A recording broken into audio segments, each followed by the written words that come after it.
കഴിഞ്ഞ ദിവസങ്ങളിൽ ചൈന സന്ദർശിച്ച ബംഗ്ലാദേശിന്റെ ഇടക്കാല സർക്കാർ ഉപദേഷ്ടാവ് മുഹമ്മദ് യൂനസ് അവിടെ നടത്തിയ ഒരു പ്രസംഗം കഴിഞ്ഞ ദിവസങ്ങളിൽ വൈറലായിരുന്നു.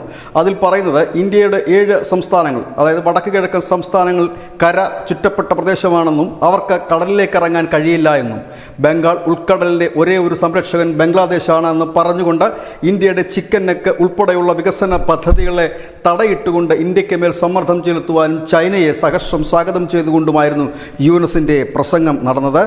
ബംഗാൾ ഉൾക്കടലിൻ്റെ വ്യാപാരം വികസിപ്പിക്കാൻ ചൈനയെ സ്വാഗതം ചെയ്യുന്നു. ബംഗ്ലാദേശിലെ നദികളെല്ലാം ചൈനയ്ക്ക് വിട്ടുകൊടുക്കുന്നു. 50 വർഷത്തേക്കുള്ള പ്രൊജക്റ്റ് തയ്യാറാക്കാൻ ബീജിങ്ങിനോട് താൻ ആവശ്യപ്പെടുന്നു എന്നൊക്കെയുള്ള വലിയ വാഗ്ദാനങ്ങളാണ് ചൈനീസ് മണ്ണിൽ യൂനസ് ചൈനയ്ക്ക് നൽകിയത്. ഒപ്പം തന്നെ ചിറ്റഗോങ്ങിലേക്കും ചൈനയെ ക്ഷണിച്ചിട്ടുണ്ട്. നമുക്കറിയാം, ചിറ്റഗോങ് ആണ് ഹിന്ദു ഭൂരിപക്ഷമായ ഒരു പ്രദേശം. അവിടത്തേക്കൊക്കെ ചൈനയെ ക്ഷണിച്ചിട്ടുണ്ട്. മൊത്തത്തിൽ പറഞ്ഞു കഴിഞ്ഞാൽ ബംഗ്ലാദേശ് അപ്പാടെ ചൈനയ്ക്ക് നൽകാം എന്ന് പറഞ്ഞില്ല എന്ന് മാത്രമേ ഉള്ളൂ, ബാക്കിയൊക്കെ പറയുകയും ചെയ്തു. ഇതിനിടയിൽ ഇന്ത്യക്ക് ഒരു വലിയ താക്കീതെന്ന നിലയിലാണ് ബംഗാൾ ഉൾക്കടലിലെ സംരക്ഷകർ തങ്ങളാണെന്നും ഇന്ത്യയുടെ വടക്കിഴക്കൻ സംസ്ഥാനങ്ങൾക്ക് കടലിലേക്ക് ഇറങ്ങാനുള്ള എൻട്രി ഇല്ല എന്നും പറഞ്ഞു. ഇവിടെയാണ് ഇന്ത്യയുടെ ചിക്കൻ നെക്ക് വികസന പദ്ധതികളുമായി ഇന്ത്യ മുൻപോട്ട് പോവുകയാണ്.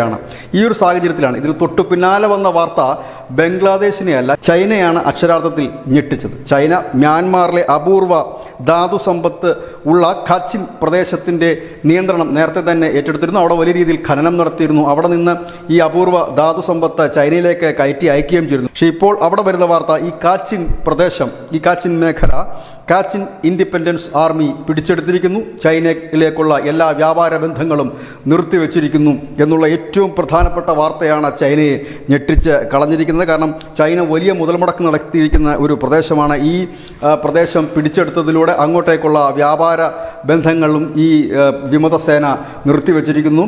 പ്രധാനമായും ചൈന പിന്തുണയ്ക്കുന്നത് മ്യാൻമാറിലെ ജുണ്ട ഭരണകൂടത്തെയാണ്. അത് നിർത്തിവെക്കുന്നതിന് ഒരു സമ്മർദ്ദ തന്ത്രമായിട്ട് കൂടി ഇതിനെ പലരും കാണുന്നുണ്ട്. കാച്ചിൻ മേഖല പിടിച്ചെടുക്കുക എന്നുള്ളതായിരുന്നു കാച്ചിൻ ഇൻഡിപെൻഡൻസ് ആർമിയുടെ പ്രധാന ലക്ഷ്യം. ക്രിസ്ത്യാനികൾ ഏറ്റവും കൂടുതൽ വസിക്കുന്ന ഒരു ഇടം കൂടിയാണ് കാച്ചിൻ മേഖല. അതുകൊണ്ട് തന്നെ കാച്ചിൻ ഇൻഡിപെൻഡൻസ് ആർമിയുടെ പ്രധാന ലക്ഷ്യവും ബുദ്ധ ഭരണകൂടത്തെ താഴെ ഇറക്കുക എന്നുള്ളത് തന്നെയാണ്. ഏതായാലും ഈ മേഖലയിൽ നിന്ന് കാറ്റാടി യന്ത്രങ്ങളും ഇലക്ട്രിക് വാഹനങ്ങൾ ഉപയോഗിക്കുന്ന മെറ്റീരിയൽസും ധാതുക്കളും മറ്റുമുള്ള ചൈനയിലേക്കുള്ള കയറ്റുമതി നിർത്തിവെച്ചിരിക്കുകയാണ്, വ്യാപാരം നിർത്തിവെച്ചിരിക്കുകയാണ്. ഈ അവസരം ഇന്ത്യ മുതലെടുക്കുന്നു എന്നുള്ള വാർത്തകളും പുറത്തു വരുന്നു.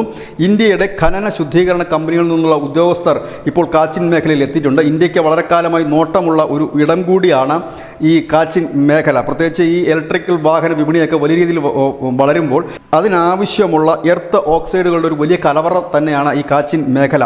ഇതോടുകൂടി ചൈനയാണ് അക്ഷരാർത്ഥത്തിൽ പെട്ടിരിക്കുന്നത്. കാരണം ഇവിടെ ഒരു സമാധാന അന്തരീക്ഷം ഉണ്ടാക്കിയില്ല എങ്കിൽ ചൈന നടത്തിയിരിക്കുന്ന വലിയ മുതൽ മുടക്കും ഖനനങ്ങളുമൊക്കെ നിന്നുപോകാൻ സാധ്യതയുണ്ട്. ഒപ്പം തന്നെ നിലവിൽ ഈ വ്യാപാരബന്ധം മുറിഞ്ഞതോടുകൂടി തന്നെ ഈ ധാതുക്കളുടെയൊക്കെ വില വലിയ രീതിയിൽ ചൈനയിൽ വർദ്ധിക്കുകയും ചെയ്തിരിക്കുന്നു. ഈ ഒരു സാഹചര്യത്തിലാണ് ബംഗ്ലാദേശ് പോയിട്ട് തങ്ങളുടെ ഭൂമി മുഴുവൻ എടുത്തുകൊള്ളാൻ ചൈനയോട് പറയുന്നതും. ഏതായാലും യൂനസിനും ഇതൊരു താക്കീതാണ്. ഇതിൻ്റെ പിന്നിൽ ഇന്ത്യയാണ് എന്നല്ല പറഞ്ഞു വരുന്നത്, പകരം ചൈനയ്ക്ക് ഒരു വലിയ തിരിച്ചടി തന്നെയാണ് ഇത് നൽകിയിരിക്കുന്നത്. ചൈന ഇപ്പോൾ എന്ത് ചെയ്യണം എന്നറിയാൻ പാടില്ലാത്ത ഒരു അവസ്ഥയാണ് ജിയോ പൊളിറ്റിക്കലി. കാരണം ബുദ്ധരെ പിന്തുണച്ചുകൊണ്ടാണ് ചൈന നിലകൊള്ളുന്നത്. അവരുടെ ഒരു ഭരണമാണ് ജുണ്ട ഭരണം. ആ ഭരണത്തെ പിന്തുണച്ചിരുന്നു. ഈ അടുത്ത അരക്കൻ ആർമിയുമായിട്ടുള്ള പ്രശ്നങ്ങളൊക്കെ തീർക്കുവാൻ ചൈന ഇടപെടുമെന്നൊക്കെ പറഞ്ഞിരുന്നിടത്താണ് ചൈനയെ തന്നെ ഞെട്ടിച്ചുകൊണ്ട് ഈ പറയുന്ന കാച്ചിൻ മേഖല ഇപ്പോൾ കാച്ചിൻ ഇൻഡിപെൻഡൻസ് ആർമി പിടിച്ചെടുത്തിരിക്കുന്നത്. News desk news India Malayalam.